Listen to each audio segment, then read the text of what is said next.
Hello guys, how's it going? My name is Dal, and just the other day Blizz dropped a massive new update regarding the housing system coming to World of Warcraft in the expansion of Midnight. And as part of this article, they ended up answering a lot of community questions and even concerns regarding how housing will function in WoW. And they went over some of the different features such as neighborhoods and housing, and just how easy and convenient is it going to be to own a house and keep a house, the customization options behind it, the core systems behind these homes, as well as even gave us a bit of an idea and a sort of a preview as to some of the different plots of land and places where we'll be able to establish our homes. And there's just so much info that came out recently. And actually, I'm somebody who wasn't super hyped up about the housing update. I thought it was really cool that they are finally providing the community a much anticipated feature, and I really wanted to see what it would look like. But after reading through this entire update, I am actually so excited about this whole system altogether, especially the idea that how a player may be able to own a house, but a community, a guild, or even a group of friends might even be able to own the entire neighborhood. And I wanted to go over all of these newest updates regarding the housing system and everything we know so far in today's video. As always, if you guys want to see more regular updates for the WoW Within expansion, Midnight, housing, or even just the entirety of the World Soul Saga, be sure to follow the channel and subscribe. But otherwise, let's dive right in. So as part of this article, this massive new update for housing, I thought it'd be fitting to go to the closest thing we have to quote-unquote housing, which is one of the garrisons, specifically the Alliance garrison, because I'll actually be able to use parts of the garrison to kind of show off more or less a mock idea of what the housing system will look like going forward. But the first thing they wanted to do is define the housing system by defining the three pillars that make up this housing update for Midnight and what would make it good and what they're focused on. Well, the Workout is a game defined by the main pillars of endgame content, from dungeons, delves, raids, with those being the new addition, as well as PvP. All of them give players plenty of ways to progress their character, gear up, as well as a variety of different content that they can engage in. So defining the pillars makes up what World of Warcraft is, and they kind of try to do that for the housing system as well. The first pillar is boundless self-expression. Main thing they wanted to do with the housing is to make sure that it's an easy system to get into. Like, if somebody wants to customize their character in WoW with transmogs, you go up to a vendor or jump on Yakbound, and you have all these different customization options on your character, and they're fairly easy to maneuver, and there's a lot of choices for you to decide how you want to show off your character, whether it is with new transmogs, different looks, different cloak designs if you want to make little adjustments. And this housing system is meant to follow very similar rules as well. It is meant to be something that is meant to be interacted with in the easiest way possible for every player. So you don't need to have in-depth knowledge of 3D models and how items work and whatnot to be able to create a space similar to this, with chandeliers, torches, tables, chairs, a bunch of doodads everywhere with papers, scrolls, mugs, books, all those things. And they need to be easily implemented where anybody could just jump in and start putting up stuff and decorating the house, but also it needs to have enough details to allow for creativity to flow. So it is something that they're trying to make it as easily approachable, but also something that has its own type of depth. The next feature they wanted to make sure is to make the housing system deeply social, which is the opposite of the garrison system. I know the garrison is supposed to be like your own personal outpost, part of the system of progression, but I mean, this was literally the way to give players like their own quote-unquote home or their own spot, but it was so antisocial because you're just stuck here playing your Facebook minigame on the table in order to earn gear, rewards, resources, and then managing your garrison, which was anything but social of a system. It's not a system of endgame progression, it is just a system for socializing, for showing off your house, for customization, self-expression, so it makes sense to try to keep it as social as possible.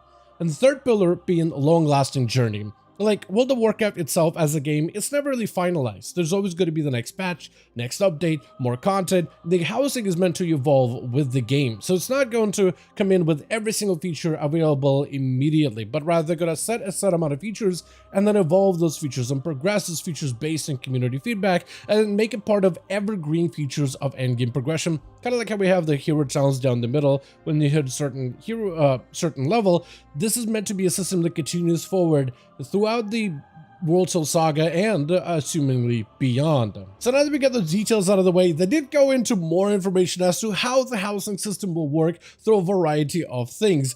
First thing, they wanted to make sure that every player going forward with housing is aware that the housing system is completely optional, kind of like transmog. You can customize your character in a variety of looks, but you don't necessarily have to. Unlike garrisons, they're not going to have a power progression or anything like that. And if you don't want to interact with the system, you don't have to, but their goal is to try to get players to want to interact with the system, kind of like how they get players to go farming mounts or earning cosmetics, earning achievements, earning transmogs, earning all of these things. It's meant to be organic, but not something that's going to be forced on a player at any point, which is good to see.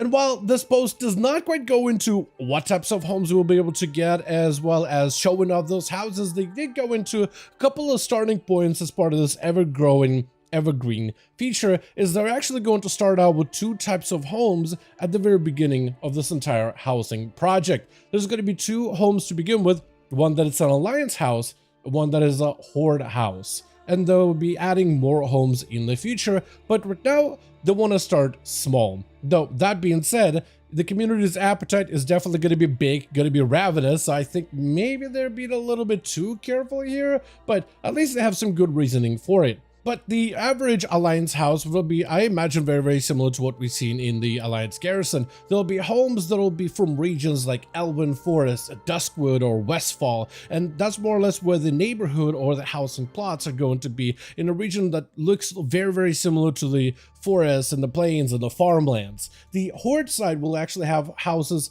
that are inspired from zones like Durotar and Ajara and the coastline area that connects the two zones, but it's going to be a little bit more lived in, a little bit more lively than the deserts of Durotar, at least based on some of the concept art that they have available from this new post.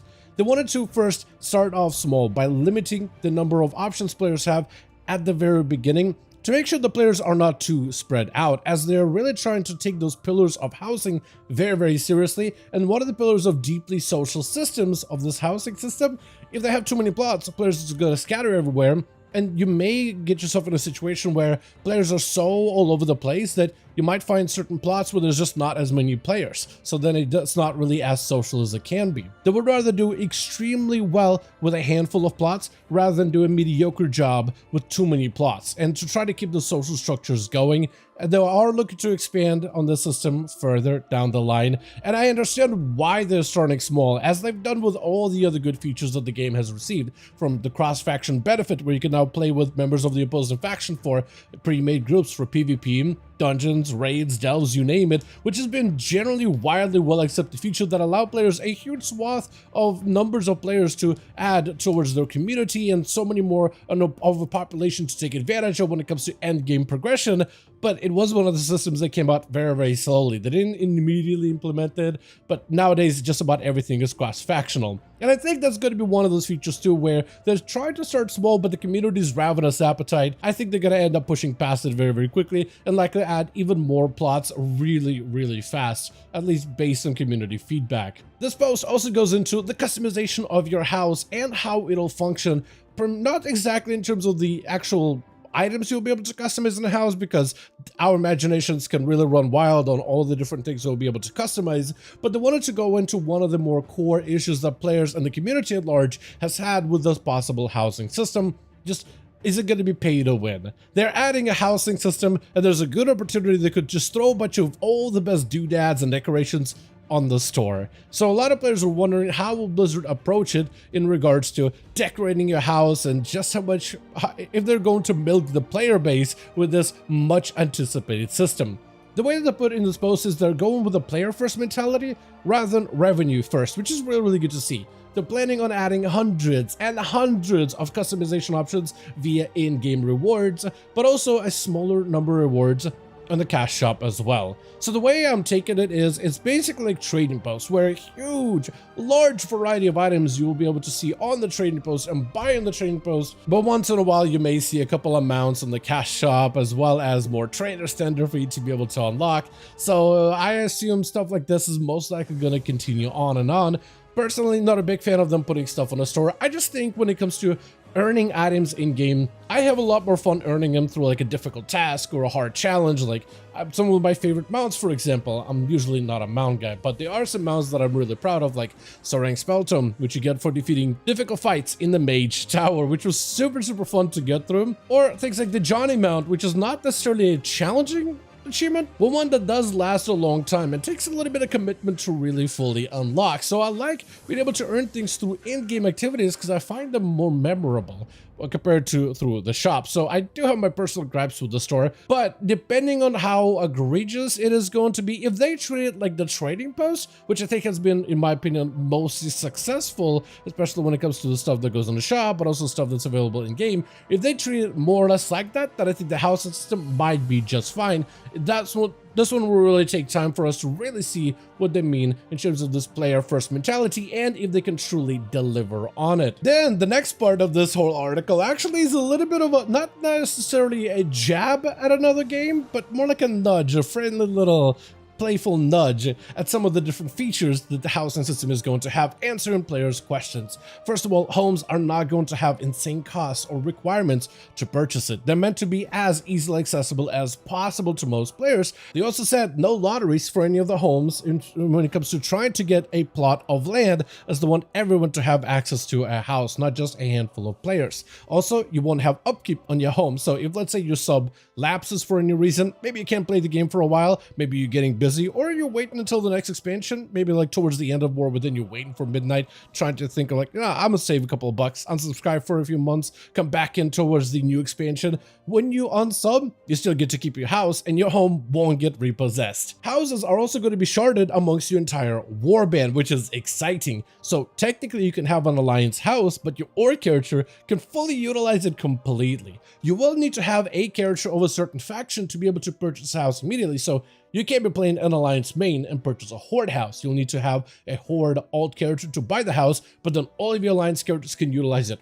fully. And I mean fully. You'll also be able to visit all of your friends' homes on a plot of land, or in the neighborhood rather. You'll be able to visit your guildmates' homes, their neighbors, or their friends' neighbors, and you'll be able to see all of their houses and interact with them throughout any faction restrictions. But to buy a house of an opposing faction, you will need to have a character that is eligible to purchase that house to begin with. Speaking about neighborhoods, I mentioned that word a couple of times, but it's a fairly big core component of the housing system. Is on one hand, a player will own a singular home, but it'll be one home in an entire neighborhood, and players are meant to share a neighborhood whenever you purchase a house. A neighborhood will consist of 50 plots of land, so think of like a garrison building and garrison build structures, but instead of like the barracks, this will be more or less the plot where your house will be. And instead of having all these trading posts and salvage yards and engineering works, those will be all the plots that are owned by other players. And in a single plot of land, 50 of these plots will make up an entire neighborhood.